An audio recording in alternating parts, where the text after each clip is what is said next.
Hi everyone! So while I'm testing each fragrance, I look for things like acceleration, ricing, overheating, gelling, separation, etc. As the soaps reach the end of their 4-week cure period, I observe things like scent retention, discoloration, if any, and I have a control bar that I compare this to, or any other behaviors I might have noticed, such as scent fading, morphing, or returning more potent by cure's end. Each and every fragrance and corresponding bar of soap is numbered, and all performance notes are kept in a journal. Test batches are made with base oils and lye water only. No additional additives or processes such as CPOP are used or incorporated because I want to be able to fully observe the fragrances completely unhindered by any outside influences which might enhance, hinder, or affect their performance in any way.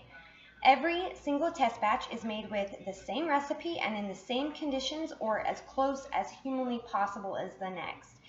This means that the fragrances are tested in a recipe that includes the most commonly used soap-making base oils and at a standard 60% hard oil to 40% soft oil ratio. A 33% lye concentration is used, and this is also a commonly used liquid discount. Another reason why all the fragrances are tested with a 33% lye concentration is because if a fragrance oil does accelerate on me, I can use that experience to advise other soap makers to use full liquid with that particular fragrance so that they might be able to avoid or lessen the likelihood of acceleration in their own soap making at home. The recipe used is 35% olive oil, 30% coconut oil, 30% sustainable palm oil, and 5% castor oil. I use a standard superfat of 5% and soap at temperatures no hotter than 85 degrees Fahrenheit. I test each fragrance at 1 ounce per pound of oils, which is just a touch over a 6% usage rate, unless the IFRA max for category 9 is less than 6%. In that case, I pull down my little kitchen scale, which weighs all those little in-between numbers that my KD 8000 scale doesn't, and I test the fragrance oil at its IFRA maximum. So for example, one of the fragrances I'll be testing today, White Mocha Kiss, has an IFRA maximum of 5.88% for category 9, so I'll be testing that at its maximum rate. So a friend of mine sent me a screenshot the other day of a cold process soap recipe a very large, well-known handmade supplier uses to test their own fragrances with, and to be honest, I was completely shocked. So the recipe consists of a whopping 75% soft oils, 50% of which being olive oil, and they test at full water. So when I plugged their recipe into SoapCalc, the numbers were all over the place and only yielded a hardness of 27, which was outside the normal range of 29 to 54. So we're talking an extremely fluid, slow-moving recipe that they're using here.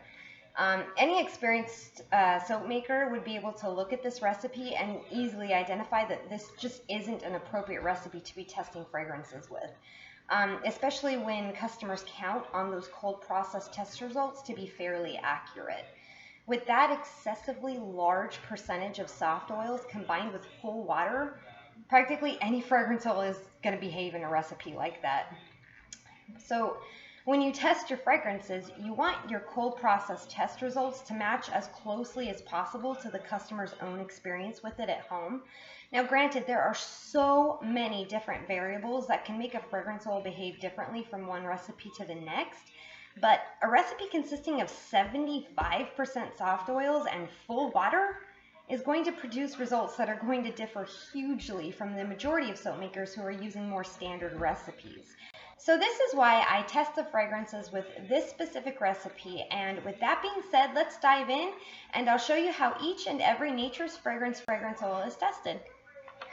So what's a testing video without a little bit of an out-of-the-bottle review too, because these are actually Nature's Fragrance's newest additions to the Nature's Fragrance family, and I, of course, have already smelled them, but I wanted to smell them on camera and give you my first impressions of them. So we will start with, this is called White Mocha Kiss. I don't know if you can see that on the camera of the scent. Oh, God. I love that. I love this. Oh, my God. Okay, so when this first arrived, I'm in Florida, so it's really, really hot. When this first arrived, it had been sitting out in my mailbox for a little bit. I went and I grabbed the mail. I brought it in.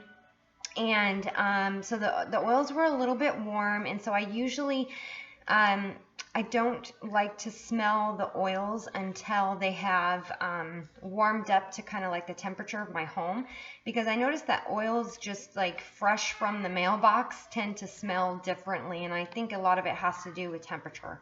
So, so I grabbed the box, I brought it in. I couldn't resist though; they weren't quite acclimated to the temperature of my home. But I smelled it, and the first time I smelled it, all I could smell was sugar, and right away it had me just craving this one specific dessert my mom used to make for us when we were kids. And it was just mouth-watering. It smelled like creamy sugar to me.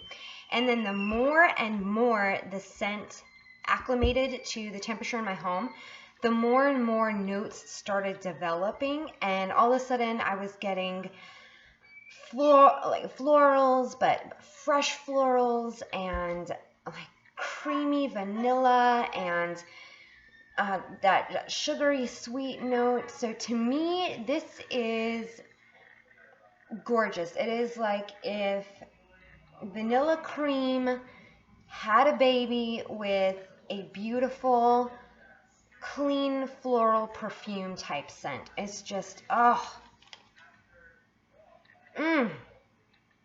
it's delicious, and just feminine and sexy all at the same time. I really like this. So that's White Mocha Kiss that we'll be testing today. And then the other one, I believe, yes, this one is Sea Salt and Orchid, and it was duplicated from a fragrance oil carried by Candle Science, I believe. Now, I have never tried Candle Science's Sea Salt and Orchid, but I had heard really, really great things about it, and so I always wondered, you know, kind of what the deal was with it. And the second I opened it up and I smelled it, I realized right away what the deal was with it. It smells, I don't even have to smell it again to tell you it smells awesome. Oh my God. I love that. I love that. This speaks to my soul. This is the freshest floral ever. I mean, we are not talking heady, stuffy floral at all. We are talking fresh, clean, ozone-y floral. And there is, the best part, there really is kind of like a little bit of a salty note to it. And I know that sounds weird because, I mean, what does salt smell like? You know what I mean? But I think it's more of like an association with the ocean, you know? Like there really is an oceany, clean vibe to it mixed in with just a really fresh floral. And this is, and it's so fragrant. And every time I smell it, I almost get like a crisp cucumber kind of thing. You know what I mean? Like not a cucumber note, but like the crispness of a cucumber, if that makes any sense. But it's crisp, it's clean, it's magnificent. So yeah, I need to get me a bigger bottle of this. This is amazing. I need to get me a bigger bottle of both because this brought back memories for me. And then this is just, I understand why why it's so popular now.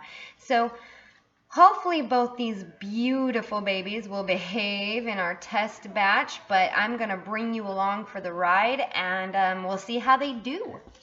So I have already weighed and measured everything out to speed this up for everyone. But I have got my oils, and I've got it marked with what fragrance is going to go in it. I have got my lye solution, so let's just go ahead and start. So the first one we're going to test right here on the container, it says White Mocha Kiss is what we will test first. And my oils and my lye solution are both at room temperature, which is 76 degrees Fahrenheit we are soaping at today. So what I do when I test the oils is I go ahead and I bring my soap batter to a light trace, and then I pour in the fragrance oil and I just stir, stir, stir. And while I am stirring, I am going to be paying attention to just any and all behaviors. So I don't just stir in the fragrance oil and then immediately pour it in the mold. I'm going to take a good 2-3 minutes of just stirring that fragrance oil in and just looking for things like accelerating trace, ricing, things like that. Now I'll go ahead and, cut through or edit through those parts so you don't have to sit here through 3 full minutes of me just spooning through soap batter. But that is the process that I do so that I can observe it fully before I start molding it. So let's get started. Go ahead and add our lye solution to the oils. Get it all in there. And give them a little stir by hand before I hit it with my stick blender.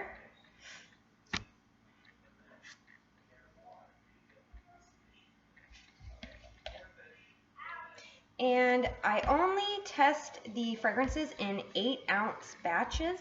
And the reason for that is because if I have to go back for any reason and test the oil again, I still have enough of the fragrance oil remaining to do that. So yeah, this is only an 8-ounce test recipe right here. So I'm going to go ahead and I'm going to bring this to a light trace. Very light trace with the soap batter. I'm going to go ahead and I am going to stir in the fragrance oil. And once again, this is White Mocha Kiss. Let me just move some stuff around, make sure you guys can see this okay. Alright, so I'm going to grab my little cup numbered 127. I have weighed it out. It smells so good. That smells so good. Did I mention it smells good? It smells really good. Alright, so go ahead and pour in the fragrance oil.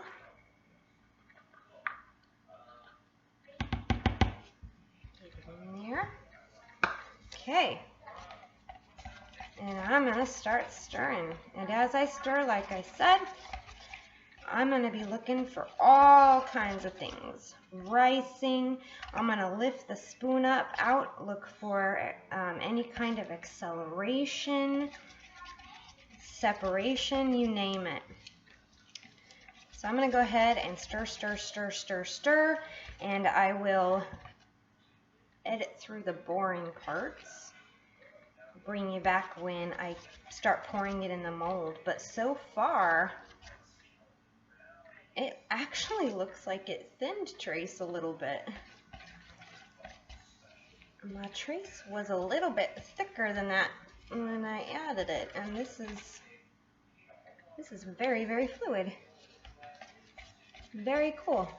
Alright, so I'm gonna just sit here and play with it for a little bit, and I'll be back when I'm ready to pour it in the mold. Alright, so I'm back to pour it in the mold, and it's been on its best behavior, I gotta say. So I'm just gonna go ahead and get it poured. You know what I noticed though in my last video? I tend to say, so I'm just gonna go ahead a lot. Like, that is my repetitive phrase that I need to start learning how to say it in other ways. I'm going to move along now to pouring this into the mold. Look at that. It's so fluid, and I played with it. I mean, I gave it every chance to misbehave. it just won't. So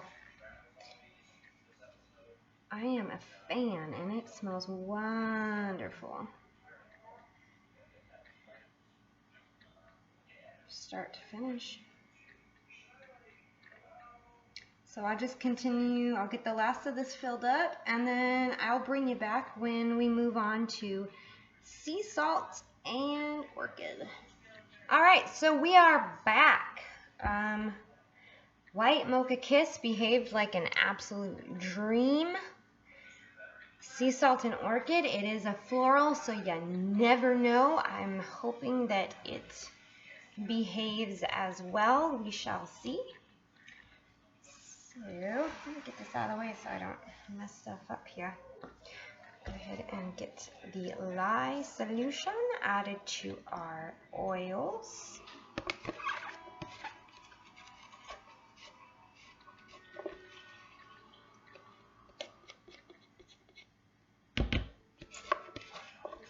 Alright.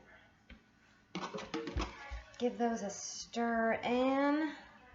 Make sure I'm using the cup labeled sea salt orchid. Yes, I am. I really like to just keep everything numbered. Everything. The cups, the containers, the mold, everything. Don't want to get anything mixed up.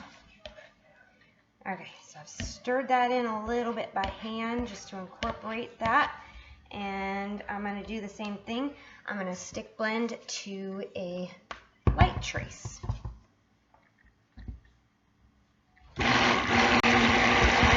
Here at a light trace.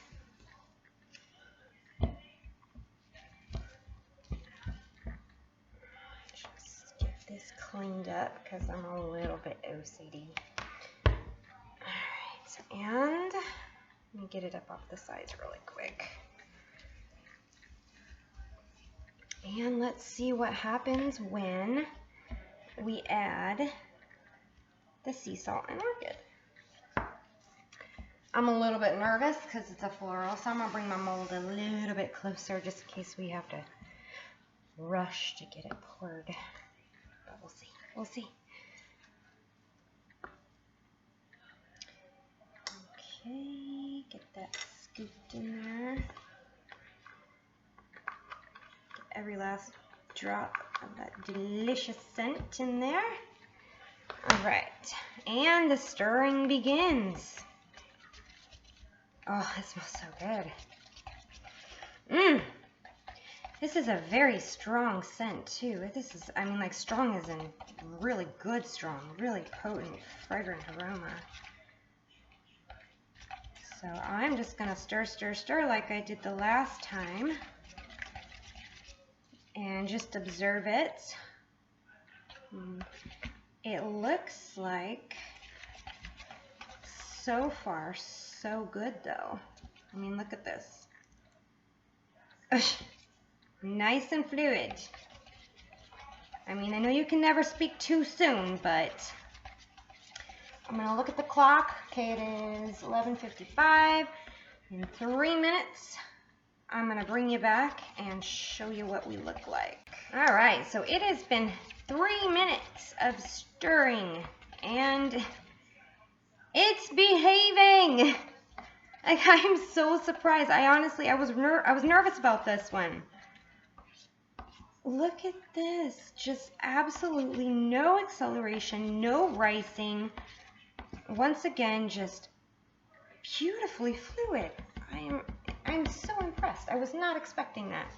I was expecting a little bit of acceleration maybe, you know, for being such a nice potent floral. No, it's just incredible, incredible. All right, well, I'm gonna go ahead and get it poured because I've been playing around with it long enough and it's not doing anything but behaving. So I'm gonna pour it.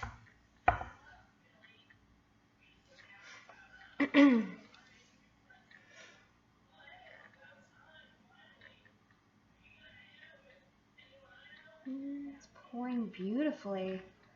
I mean, this one even looks like it almost decelerated trace just a tad too.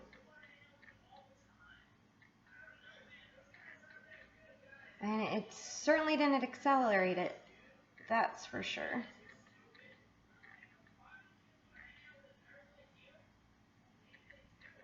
Wow. Okay, yeah, definitely getting a bigger bottle of this. And I'll pour the rest of it.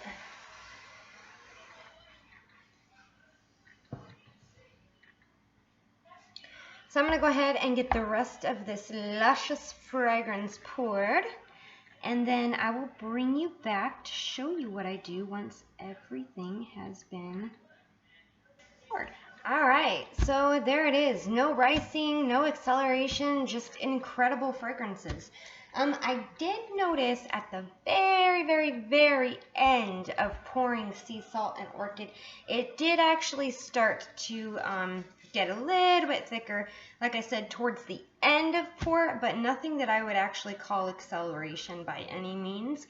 So I am going to label these so far perfect performers, especially, well, for this portion of the testing. But I'll show you what I do once everything's poured. So I don't want to hinder gel, and I don't want to force it either. Reason being is because if a fragrance oil wants to overheat on its own, I want to be able to observe that. So what I do is I just cover it. I cover both of the molds with this here handy dandy, get this out of the way, hold on, handy dandy cardboard box.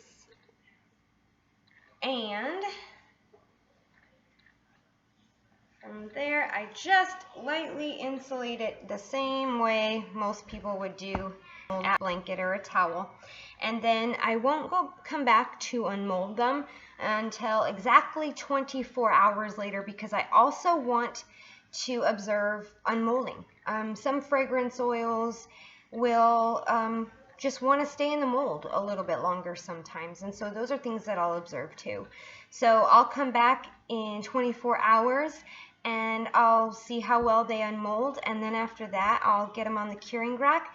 They'll cure for 4 weeks, and for those 4 weeks I'll observe them again, and yeah, but I'll talk more about that later tomorrow when I come back to unmold the soaps. So I'll see you guys tomorrow when we unmold these. So we are back the next day, and as you can see, I have unmolded all of the test soaps from the molds, and everything unmolded beautifully at 24 hours later. As you can see, they have already started to discolor a little.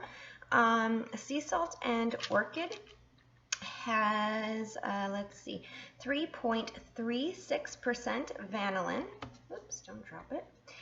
And the White Mocha Kiss has 14.40% vanillin in it. So I suspect that these will probably discolor quite a bit darker as they continue to cure. And anticipating these might also, the sea salt and orchid might also discolor more too. But you never know, time will tell, or as they say, or as I say, cure will tell. So I'm going to go ahead and get these. Oh, there, I did it again. See, I'm going to go ahead. I'm going to move along, and I'm going to put these beautiful test soaps on the curing rack for 4 weeks, where I will continue to observe their scent potency and discoloration and any other things that might develop as they cure during that time. And at the end of a 4-week cure period, I will take all my notes and take pictures and send that on over to Nature's Fragrance so that they can share that information with you all. But so far, man, oh man, this sea salt orchid, I unmolded them, and that's all you can smell when you walk through the door in my house. It is just absolutely incredible. Just a space-filling aroma. It smells wonderful in the soaps. The same with, oh, that's amazing. The same with the White Mocha Kiss. It's smelling beautiful in the soaps. Not quite as potent as the sea salt and orchid bars. I mean, these are really just filling up the space in my home wonderfully. But they're both smelling absolutely incredible. So I'm going to get these on the curing rack, and in 4 weeks you'll see the final results on Nature's Fragrance's website, www.naturesfragrance.com. So stay tuned, and thank you so much for watching. We'll see you guys later.